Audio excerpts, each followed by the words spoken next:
Hello everyone. आज का हमारा टॉपिक है कमर दर्द, बैक पेन।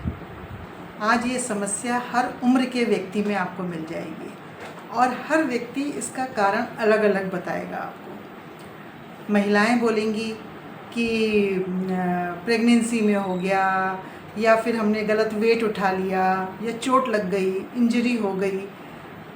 आदमी लोग भी, मेंस को भी आजकल ये प्रॉब्लम बहुत ज़्यादा होने लगी क्योंकि बहुत लंबे लंबे सिटिंग आवर्स होने लग गए हैं।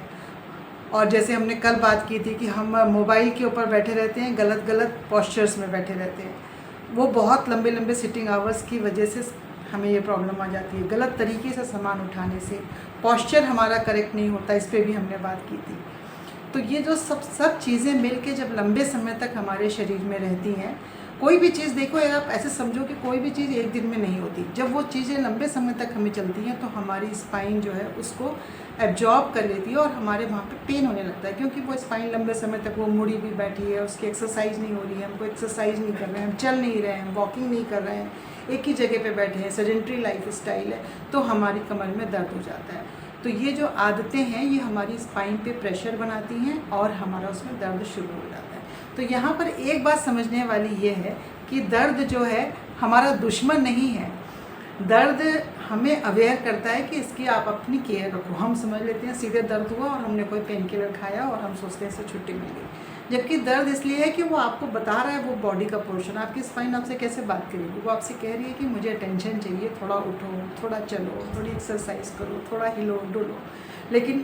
लेकिन इसमें एक बात ये भी ख्याल रखनी है कि अगर आपको कहीं भी कोई भी दर्द बहुत लगातार बना हुआ है, बहुत एक्यूट पेन है और अचानक से शुरू हो गया है कहीं बहुत ज़्यादा, तो आपको डॉक्टर से भी कंसल्ट करने की ज़रूरत है। योग का मतलब ये नहीं है कि आप अपने दर्द को कुछ नज़रअंदाज कर दें या कोई डॉक्टर की सलाह ना लें, लेकिन अगर आपके बाकी सारे पैरामीटर्स सही हैं, आपकी रिपोर्ट सही है और आपके कहीं कोई इंजरी नहीं है, कहीं कोई सीवियर कहीं नुकसान नहीं है, तो आपको उस पर ध्यान देने की ज़रूरत है कि फिर मैं कहाँ गलती कर रही हूँ जो मुझे ये कमर दर्द में हो रहा है। या तो मेरे डाइट में कोई कमी है, विटामिन की कमी है, मिनरल्स की कमी है, या फिर मेरी एक्टिविटी में कमी है, तो वो हमको अटेंशन देने की ज़रूरत है।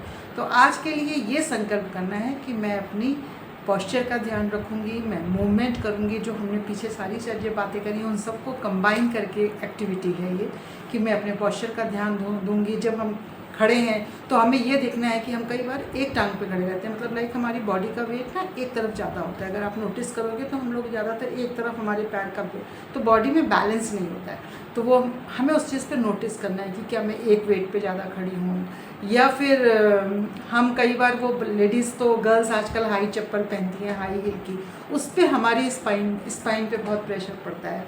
I call that A torture chamber. अब अपने पैर को टॉर्चर चैम्बर में डाल देते हो और उसके बाद में उसको जो है स्पाइन पे इतना प्रेशर पड़ता है, और उसकी वजह से आजकल गर्ल्स को बहुत ज़्यादा कम बैक पेन की समस्या हो गई है। तो इन छोटी छोटी चीज़ों को, ये जो पूरी सीरीज़ का मकसद ही यही है कि मैं आपको इन छोटी छोटी चीज़ों के बारे में अवेयर कराऊँ कि हम गड़बड़ कहाँ कर रहे हैं, ताकि आपको सजगता है कि अच्छा ये मेरी प्रॉब्लम हो रही है, तो इसके लिए मुझे यहाँ ये सजग होना है और मुझे ये एक्शन लेना है। तो आज के लिए संकल्प करिए कि मैं अपने पोस्चर पे ध्यान दूंगी, मैं थोड़ा वॉक करूंगी, मैं स्ट्रेट चलूंगी, अपना संतुलित आहार लूंगी, जीवन शैली पे अपनी सुधार करूंगी, ताकि मेरी जो है स्पाइन जो है मजबूत रहे। क्योंकि जितनी हमारी स्पाइन मजबूत होती है उतनी हमारी एज हमारी काबू में रहती है, यंग रहती है, हमारा एजिंग प्रोसेस डिले हो जाता है। तो this is very very important. तो आज के लिए बस इतना ही। Thank you very much.